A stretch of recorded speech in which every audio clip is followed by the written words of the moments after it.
If you were in the military and there was ever an opportunity to understand about technology, technology is in great demand. Perfect example. I was at one of the military fairs and a guy standing in front of Rockwell. And they said to him, "What'd you do?" He says, "I drove a tank." The HR person said, "We don't have tanks."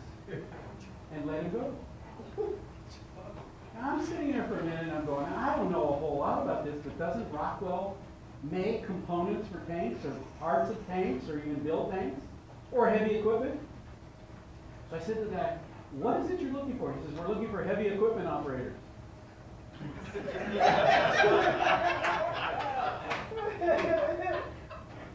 And I said to Bill, we really need to focus what we're doing here as much on employers as we do on the vet side. Because here was the perfect matchup. But he said tank, he says heavy equipment, and the guy can't connect the dots. I can tell you that I've probably been to 3 dozen job fairs since we started doing this. I'm amazed at the number of people who go to a job fair with the mission to get the interview. The mission should be to get the job. How many of them come in? I mean, I won't ask the sponsors the question, but how many of them come to a job fair with no resume at all? They don't come with a resume. Or the resume, as Sloss was saying, is generic. It's not targeted to a specific job. What do you want to do? Anything. What can you do? Anything. What are you looking for? Whatever you got. That's not exciting. Even if you're wrong, come with a very specific objective of what you're trying to do. Marcy talked about dating. You don't go up to a girl and say, "Hi, would you ever think of considering going out with me maybe sometime?" I don't care how good looking you are, that's not the right approach. I mean, my favorite way of dating was a little different because I was always heavy. And so I was never the first choice or the second choice, maybe even the fifth choice. So if I saw somebody I wanted to go out with, I would walk by and I'd go, "Hey, how you doing? Good to see you." Keep on going. And then second time, "Well, new hairdo, terrific, love it. Bye." Keep going. Pretty soon she would ask one of her friends, "Who is that guy?" And then the fourth time I'd walk by, I'd go, "How you doing?" She'd go, "Good, Jim, how about you?" Ta-da! You got a connection. Before you know it, you've now figured out a way to communicate. When I started thinking I was going to work for corporate America, I came up with the most bizarre resumes you'd ever seen. I would send out letters that would say, "Page 2 of 2," and there'd be no page 1. And it would say, "Now that should get your attention." And they'd call me back. "We didn't get page 1. Hello. I got him on the phone." "Really? I'll bring it in. I don't want it to get lost in the mail."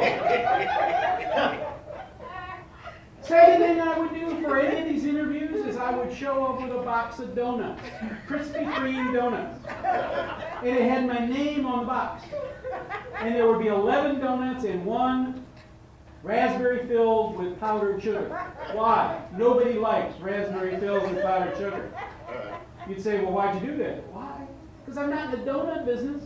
I wanted the box to sit there for the whole week, reminding them that I was there." Because they would eat the 11, and it wasn't until Friday at the end of the week that they'd throw the box out. So I got 5 days of my name sitting there instead of 1.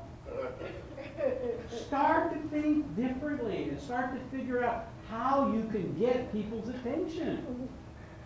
You want to get somebody's attention for a job, you get to the receptionist, the gatekeeper.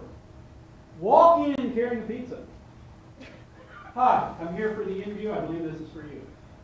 But I didn't order pizza." "I know that. But you're the one that answers the phone, and I figured that would work." You remember Charlie Sheen in Wall Street, where he's calling all the time with a box of cigars? That's how he got in.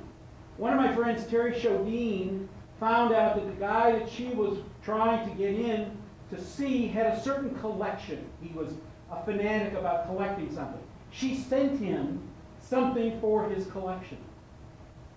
He called her up to thank her for sending it. Hey, no, there was the connection. start to think differently about how you're going to approach these problems. Why? Because wealth is not gained by perfecting the known, but seizing the unknown. Period. Period. Somebody said, how should I dress for an interview? You should dress like you already have the job and you're being promoted to be president. When I go in front of a client for the first time, I spend more time worrying about the tie, the cufflinks, the watch, the shoes, and the pen. Because that's what guys notice. Now, what do women notice? What do you notice on a woman first? Her nails. Her nails. You go in with bad nails, where you chewed off your nails, you don't get the job.